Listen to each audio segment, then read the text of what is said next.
আসসালামু আলাইকুম দর্শক, রাজধানীর যাত্রাবাড়ীতে এলাকায় তিনটি কলেজের সংঘর্ষে ডক্টর মাহবুবুর রহমান মোল্লা কলেজের নাফি নামে এক শিক্ষার্থী গুলিবিদ্ধ হয়েছেন। তার অবস্থা আশঙ্কাজনক বলে জানিয়েছেন চিকিৎসক। কে বা কারা তাকে গুলি করেছে তা এখনও জানা যায়নি। সোমবার 25 নভেম্বর দিনভর যাত্রাবাড়ী এলাকায় তিন কলেজের শিক্ষার্থীরা দফায় দফায় সংঘর্ষ জড়ান। এতে বহু শিক্ষার্থী আহত হন। এদের মধ্যে অন্তত ৪৫ শিক্ষার্থীকে ঢাকা মেডিকেল কলেজ হাসপাতালে জরুরি বিভাগে নিয়ে আসা হয়। তাদের মধ্যে শিক্ষার্থী নাফি পেটে গুলিবিদ্ধ অবস্থায় ভর্তি হয়েছেন হাসপাতালে। কলেজ শিক্ষার্থীদের সংঘর্ষে গুলিবিদ্ধ হওয়ার ঘটনায় কিছু প্রশ্ন উঠেছে। কিভাবে শিক্ষার্থীদের হাতে অস্ত্র এলো, কারা সেই অস্ত্র দিল, কিংবা যদি শিক্ষার্থীদের কেউ গুলি না করে থাকে তাহলে কেই বা গুলি করলো।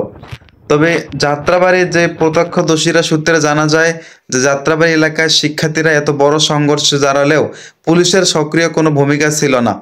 তারা শিক্ষার্থীদের দমাতে কোনো পদক্ষেপ গ্রহণ করেনি।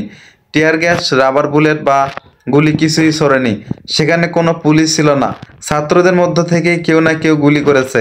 আমাদের ধারণা কবি নজরুল কলেজের শিক্ষার্থীদের গুলি করেছে, কারণ তাদের হাতে অস্ত্র ছিল। আহত নাফির বড় ভাই নিলয়। পুলিশের ধারণা শিক্ষার্থীদের এ সংঘর্ষে ঢুকে বহিরাগত কোনো অপরাধী গুলি করে থাকতে পারে বলেও জানা গেছে। তবে গুলিবিদ্ধ শিক্ষার্থী নাফি মাহবুবুর রহমান মোল্লা কলেজের একাদশ শিক্ষার্থীর ছাত্র।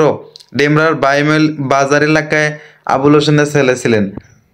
চিকিৎসক জানিয়েছেন নাফিস পেটে গুলিবিদ্ধ ও মাথায় ধারালো অস্ত্রের আঘাত রয়েছে। বর্তমানে তিনি ঢাকা মেডিকেল কলেজ হাসপাতালে জরুরি বিভাগে চিকিৎসাধীন অবস্থায় রয়েছেন। নাফির খালু মোহাম্মদ সাইদ বলেছেন, সকালে শিক্ষার্থীদের সঙ্গে মারামারির খবর শুনে বাসা থেকে বের হয় নাফি। এরপরে একটু পরেই সে গুলিবিদ্ধ হয়ে পড়ে। স্থানীয়রা উদ্ধার করে তাকে ডেমরা একটি বেসরকারি হাসপাতালে নিয়ে যায়।